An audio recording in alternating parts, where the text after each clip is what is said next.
नमस्ते दोस्तों। अगर मैं आपसे कहूँ कि जीवन का उद्देश्य पैसा, सफलता या प्रसिद्धि नहीं है और अगर जीवन का उद्देश्य केवल जीना और खेलना हो तो प्राचीन दर्शन, ताओ, वेदांता और गीता एक बहुत अजीब लेकिन गहरी बात कहते हैं।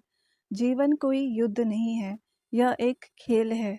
कल्पना कीजिए, एक छोटा बच्चा बगीचे में खेल रहा है। वह दौड़ रहा है, फूलों को देख रहा है, तितलियों के पीछे भाग रहा है। उसके लिए जीवन बस एक चीज़ है, खेल। लेकिन धीरे-धीरे हम बड़े होते हैं। समाज हमें सिखाता है, जीवन गंभीर है, तुम्हें कुछ बनना है, तुम्हें दूसरों से आगे निकलना है और धीरे-धीरे हम एक अजीब चीज़ भूल जाते हैं, हम जीना भूल जाते हैं। फिर एक सवाल पैदा होता है, जीवन का उद्देश्य क्या है? क्या जीवन केवल संघर्ष है? क्या जीवन केवल पैसा कमाने और सफलता पाने के लिए है? हजारों साल से दार्शनिक इस सवाल को समझने की कोशिश करते रहे हैं और कई प्राचीन परंपराएं एक बहुत आश्चर्यजनक उत्तर देती है। चीन की एक प्राचीन किताब है ताओ ते चिंग। उसकी पहली पंक्ति कहती है, जिस ताओ को शब्दों में कहा जा सके वह असली ताओ नहीं है। इसका मतलब क्या है?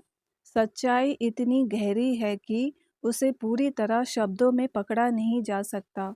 जब मन इच्छाओं से भरा होता है तो हम केवल चीज़ों को देखते हैं, लेकिन जब इच्छाएं थोड़ी शांत होती है तो जीवन रहस्यमयी दिखाई देने लगता है। तब साधारण चीज़ें भी अद्भुत लगती है। भारत की वेदांत परंपरा भी इसी दिशा में जाती है। वह एक तरीका सिखाती है, नेति नेति। नेति नेति का मतलब क्या है? यह नहीं, वह नहीं, ये भी नहीं, वह भी नहीं। मैं जैसे कि मैं अमीर हूँ, नहीं, ये नहीं। या मैं गरीब हूँ, यह भी नहीं। मैं सफल हूँ, यह भी नहीं। मैं असफल हूँ, यह भी नहीं। धीरे-धीरे हमारी सारी झूठी पहचान गिरने लगती है। मतलब हमें अपने आप को खुद से एनालाइज़ करना है, नहीं मैं ये भी नहीं, नहीं मैं ये भी नहीं। इसी को बोलते हैं नेति-नेति करना। धीरे-धीरे अ, इससे क्या होती है, हमारी जो झूठी पहचान है वो गिरने लगती है और तब पता चलता है कि हमारा बहुत सारा दुःख एक चीज़ से पैदा होता है, अहंकार। अहंकार हमेशा कहता है, मुझे कुछ बनना है, मुझे सबसे अलग और बड़ा बनना है। लेकिन प्रकृति को देखिए, पेड़ दूसरे पेड़ों से ईर्ष्या नहीं करते, नदी दूसरे नदी से प्रतिस्पर्धा नहीं करती। प्रकृति में सब अपने अपने ढंग से बह रहे हैं। भगवत गीता इसी समझ को एक शब्द देती है, शम्द समदर्शिता। समदर्शिता का मतलब है सब में एक ही चेतना को देखना। एक ज्ञानी व्यक्ति एक विद्वान में भी वही चेतना देखता है, एक पशु में भी वही चेतना देखता है, क्योंकि शरीर अलग हो सकते हैं लेकिन जीवन की धारा एक ही है। जब यह समझ आती है तो मन में विभाजन कम हो जाता है और एक अजीब चीज़ गायब होने लगती है, बेचैनी। हमारी बेचैनी का बड़ा कारण एक भ्रम है। हम सोचते हैं, अगर मुझे यह मिल जाए तो मैं खुश हो जाऊंगा, अगर मुझे यह सफलता मिल जाए तो मैं पूरा हो जाऊंगा।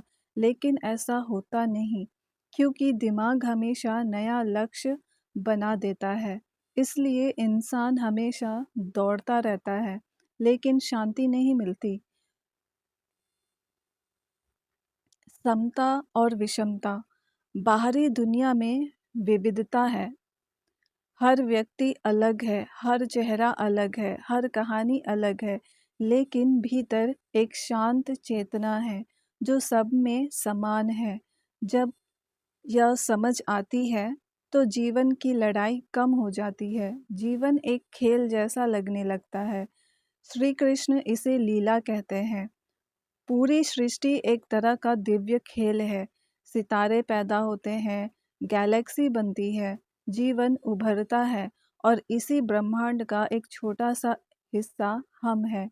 हम प्रश्न पूछते हैं, हम अर्थ खोजते हैं, लेकिन शायद जीवन का अर्थ कहीं बाहर नहीं है, शायद अर्थ जीने में ही है। जब अहंकार थोड़ा शांत होता है तो जीवन हल्का लगने लगता है। यहाँ अहंकार का मतलब क्या है? अहंकार मतलब जो हम सोच हमारे अंदर जो बेचैनी होती है, हमें बताया जाता है कि तुम अपूर्ण हो, यही अहंकार।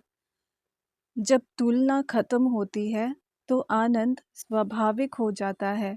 जब अलगाव खत्म होता है तो करुणा पैदा होती है और तब एक सुंदर समझ आती है। जीवन का उद्देश्य शायद कोई भारी चीज नहीं है। जीवन का उद्देश्य है जागरूक होकर जीना, प्रकृति के साथ बहना, दूसरों के दुख को समझना और अस्तित्व के इस खेल में भाग लेना। तो शायद जीवन का उद्देश्य यह है, सिर्फ जीतना नहीं, सिर्फ साबित करना नहीं, बल्कि जागरूक होकर जीना और फिर इस रहस्यमयी ब्रह्मांड को देखकर मुस्कुराना। क्योंकि शायद अस्तित्व कभी जेल नहीं था, यह हमेशा एक खेल का मैदान था। तो जीवन का उद्देश्य क्या हुआ? जाओ और खेलो।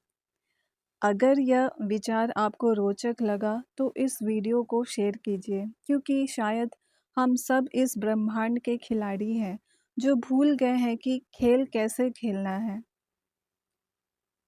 Thank you.